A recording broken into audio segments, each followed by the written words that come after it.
We are in the midst of an affordability crisis that is actively and deliberately crippling millennials and Gen Z, the generations that are intended to inherit this earth and country.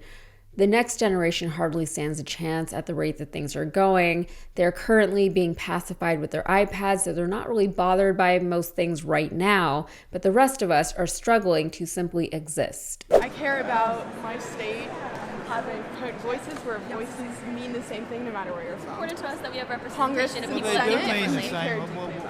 Why would they not mean the same thing? Because they're gerrymandered specifically so our votes don't count. They're weighted. Well, they do count, though. Those not do evenly. count. My voice is So not are you weighted. really going to try to gaslight these students, man? Your vote, You're smarter than it'll credit count for, the dude. same as Then why aren't you leaving it the way it was before? That's a good Well, question. the districts Whoops. have to be drawn some way, but everybody's So why vote can't they be counts. drawn the way they are currently? Everybody's You've already vote broken counts. up Nashville so that there's Well, no they democratic changed Do you believe representation. that minorities Well, the don't district- deserve a voice? Everybody deserves a vote. You currently only have one Democratic House seat, and now you're trying to gerrymander it so that there is Whose fault zero. is that, though? Whose fault is that? I would House argue that is your fault as Well, the... because Thank there's you. not enough Democrats in the state. That is I would disagree. really untrue. Used to, there were We're more almost Democrats. It's flipping gerrymandered District in a way 5. that we are unable to have We almost as many flipped Democrats District in the 5 House. last year. We could have done it this year, but you're so Don't you- determined you to guys take should ask away him why he's our not What rights. wearing his district? Confederate What flag tie district today. are you in now? I'm in, I don't know. We haven't Where do you passed it live? out. Where do you live? I live in Bellevue. I'm in District 5. Oh, you should care. You should We do care. We do so- care a lot, very much. And we care about the outcome. All right. It's nice to meet you. So you know they know better than that. Come on, man. You need better answers than that. Every basic part of living has become unaffordable. Food, water, shelter, clean air, healthcare. We expect to have to pay something for these things, but when prices continue to go up and wages don't just stagnate, but they go down, what is the end goal for the people at the top making all of these decisions on our behalf? We don't get to opt out of the systems that have been built for us. We tried for decades to enact incremental change so that we wouldn't have to just burn the whole thing down before things got better. But at this point, we are in the midst of a class war and the minority is dominating. The billionaire class, the Epstein class, the 1%, whatever you want to call them, they are winning. And if you're thinking, but why? There are so many more of us than there are of them. We should be able to take them. They're winning because there's less of them. It's much easier to form a united front when there's less of you that need uniting.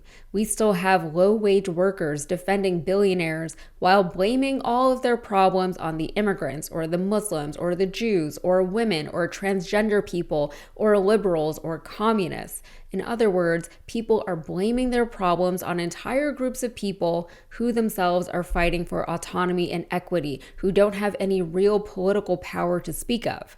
The billionaires are the only minority group that deserve to be discriminated against because, for one, they weren't born that way. They chose to become billionaires. But more importantly, the nature of them being billionaires means that they are taking more than their fair share directly from the rest of us. They are bullies, they are leeches, and they are unapologetic. They demand that we worship and praise them, and many of us do, because on some level we aspire to be them. We don't want the club to crumble because we still want to be in that club. What a privilege it must be not to have to worry about anyone else. So while young people are literally losing their will to live and participate in this defunct society, we then had to see images from the Met Gala splashed across our social media feeds Monday night and into the week. This was, of course, the Bezos-sponsored Met Gala.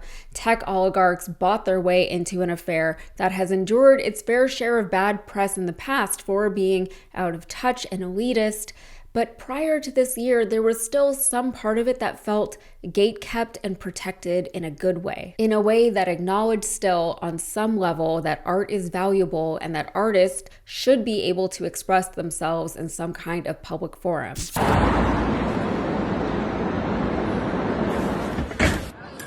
Ciao. Bezos. My name is Mary Hill.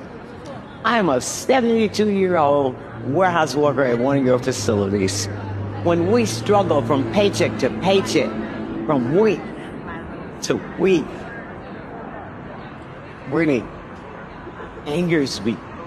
Because if it weren't for every associate in every Amazon facility, he wouldn't have all those zeros behind his name. Shame on you, Jeff Bezos. The people that need to be being celebrated at the Met Gala are the workers, people like me. We deserve that celebration. We deserve so much more than we're getting.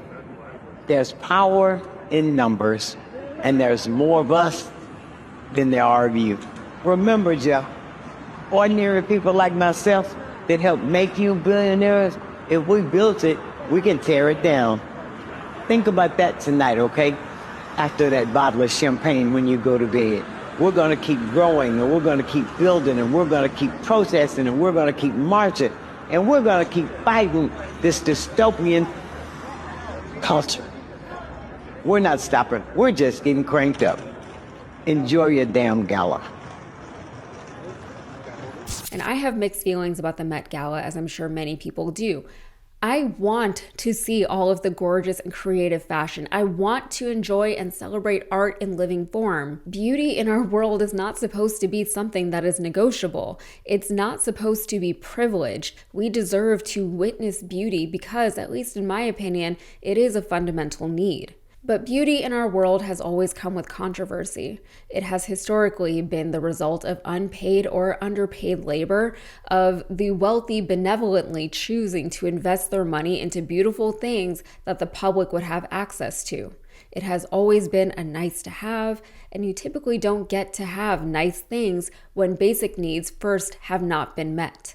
Even nature has become commoditized. Trees are privileged now. If you want to live in a place with trees and everything that they provide, fresh air, a diverse ecosystem, shade, etc., then you should expect your cost of living to be higher than in a place where all the trees have been cut down to make room for new land developments. And if you want to live next to a lake or a creek, the price is higher. If you want even a small plot of grass to walk on, the price is higher.